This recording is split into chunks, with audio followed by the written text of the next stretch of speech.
Hello, this is Stefano with Stefano's Espresso Care. I got a Rocky grinder in for repair that looks, in pretty bad shape. I will follow up with a continuation of this video on how to bring it back to life, including how to assemble and reassemble. Stand by. Thank you for watching so far. Hello, this is Stefano, part 2 of the grinder video. I was able to get it. The sucker finally came off. Brute force, this color, I still deciding if I wanted to smooth it out and reuse it if it's not damaged on the threads, which it doesn't appear to be. But look how incredible this coffee build-up is.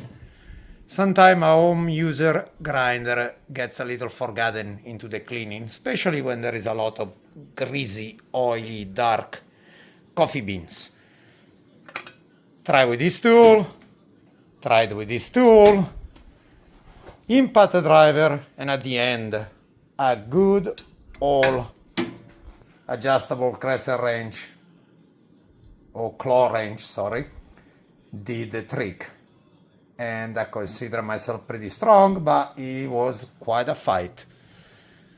Stand by, more to come. I just placed the upper burr assembly in some espresso cleaner, the equivalent of 1 packet of the Pulicaf green, and we let it sit in there for a while and report back. To remove the lower burr carrier with an impact driver and a 12mm socket wrench, I put an old screwdriver in the chute hole to block the collar from spinning and unscrew it. Same concept applied to removing the lower burr after cleaning the screws to remove build-up inside the heads. Cut. I'm having so much fun watching this Pulicaf green in action that I'm gonna try soaking this hopper in this condition as well. And the chute. And again, up to my discretion if I want to reuse them or not. I wouldn't mind to save some money to the customer, so if we can and they look pretty, why not? Stand by. Hello again. Just about half an hour or so of soaking. Oh. I'm actually impressed. I've now tried to sell something, but this is a very good product, and I've been doing this for 25 years. Wow, look at that. That's actually impressive. That's very impressive. This of course needs some scrubbing, but you see it how you went in.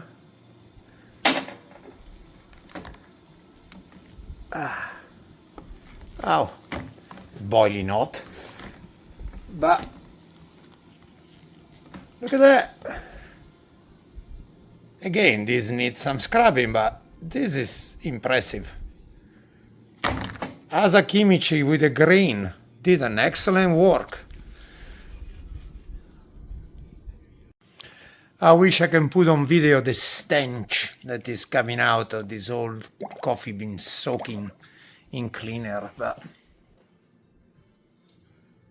as I say, this is pretty impressive, the acting action that this detergent has. The bearing looked good, felt good, and this is the lower carrier holder, also being soaked into the magic solution. I'm gonna start to call it magic solution.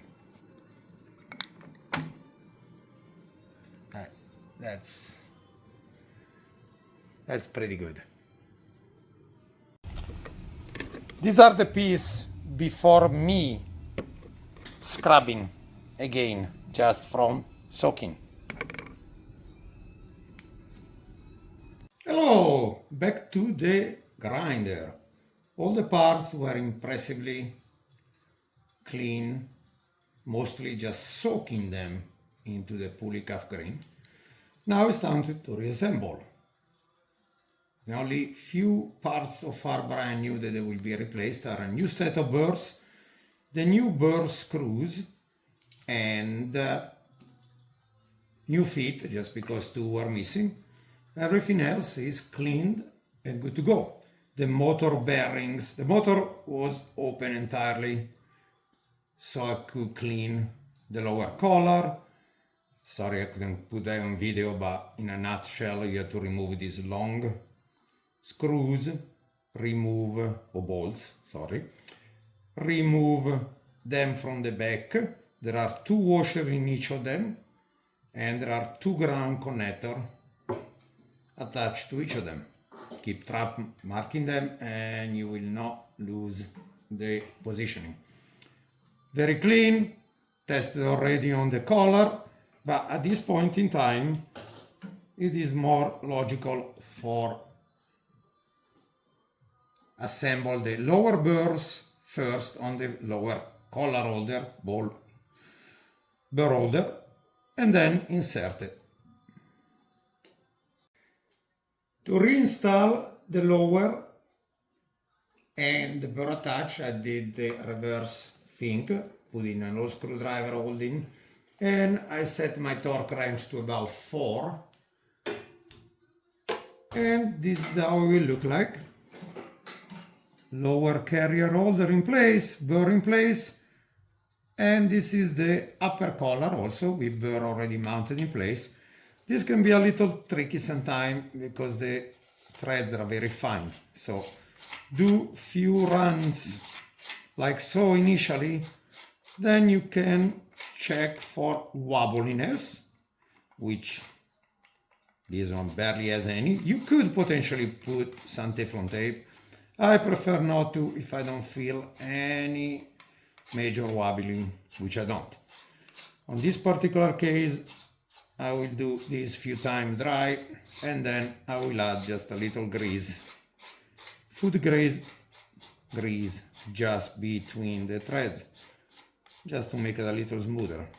Of course, before doing that, you need to make sure that everything is nice and clean, like so. A rough way to start with a 0 point is to screw the upper collar burr all the way in until you see that is touching and see moving the lower burr. That's when they touch with each other. And at that point, I back up an 1/8 of a turn. That is roughly the 0 point. It will be fine-tuned once we have the upper and the sticker and the set screw put in place. Now it's time to reassemble the body grinder. Due to the fact that I'm here by myself and it's early in the morning, I could not rely on anybody else holding the camera and follow me in a way that you can see all the passage and the steps. But the bottom line is that you reattach the motor body to the black casing, the front panel, using a socket. I believe is an 8mm. I will make sure in the description once I'll know for sure.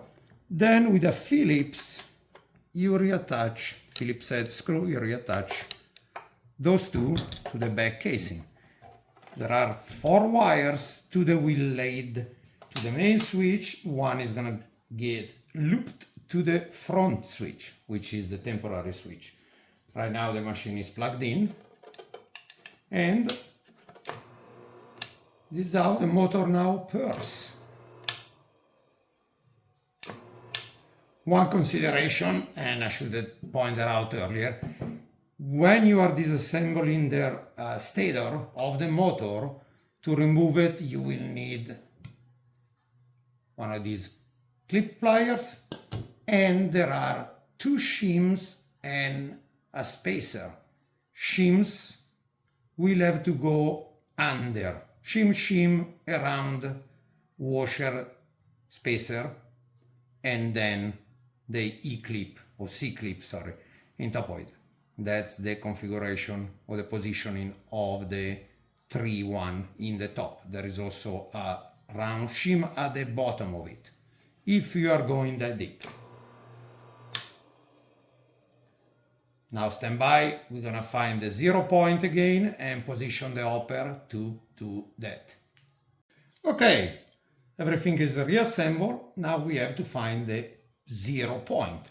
As mentioned previously, where the two burrs, when the two burrs are touching, they will do an awful sound like this. You can hear that they are touching. So I just position the 0 of the hopper, this hole to match the hole on the collar that correspond to the 0 point.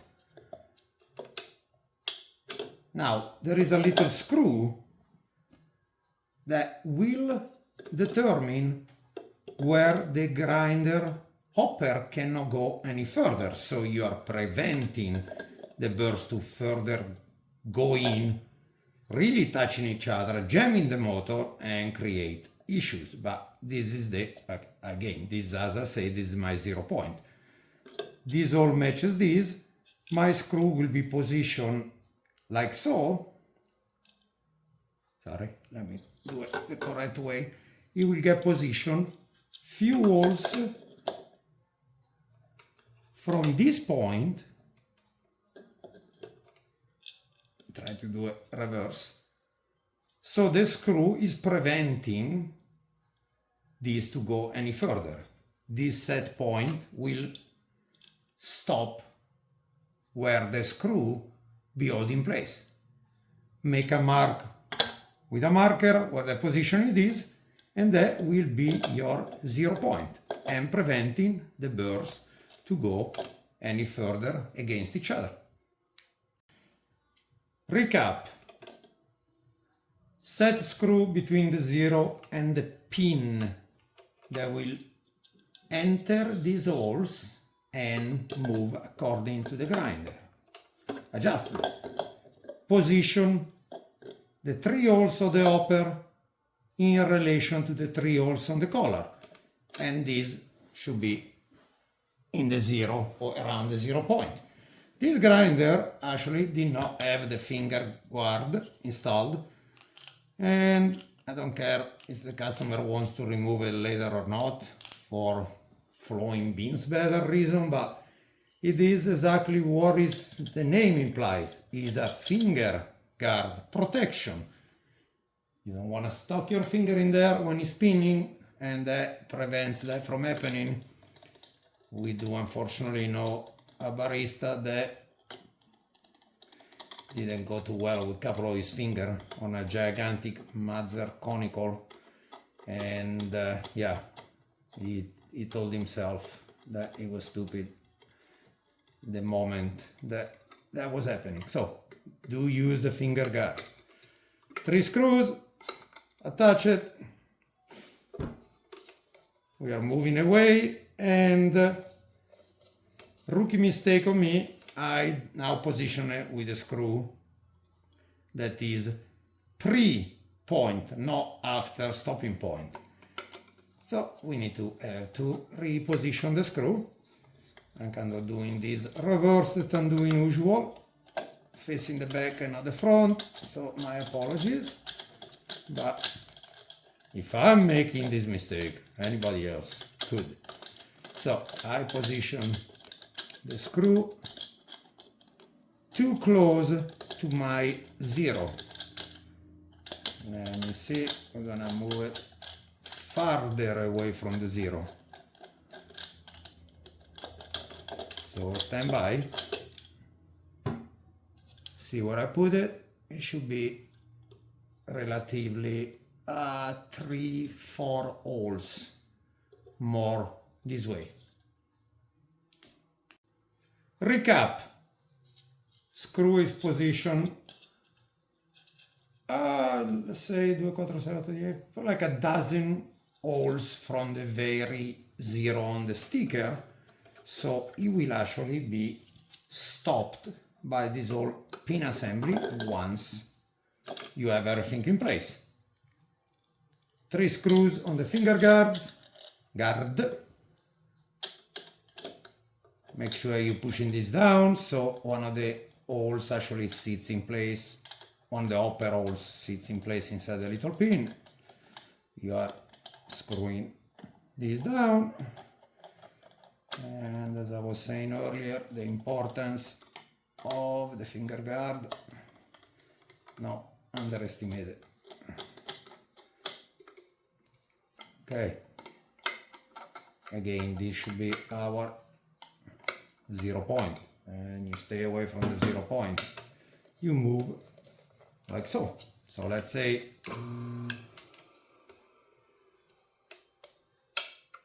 there. You can hear that the burrs are barely touching each other. Of course, as the burr will eventually wear, the 0 point initial will go pretty much down the drain as well, but this is now ready to be adjusted. Of course, I need still to assemble the chute and the chute gasket. So, to recap, you want to start to take a Rocky apart. You start to the 3 screws at the very top of the hopper. The power, of course, is already being turned off and unplugged. Once you are there, you access 3 screws, 1, 2, 3, from the base. That gives you access to the guts from the bottom and from the top. If you want to go further inside the grinder, you have 2 screws that will hold the casing, 2 extra screws that will hold the frame, the motor to the frame. At that point, your grinder is completely open. I suppose that should be it. Thank you for watching. I'm sorry, it might be a little painful. I had to divide this in many sections. So now I'll try to make it logical.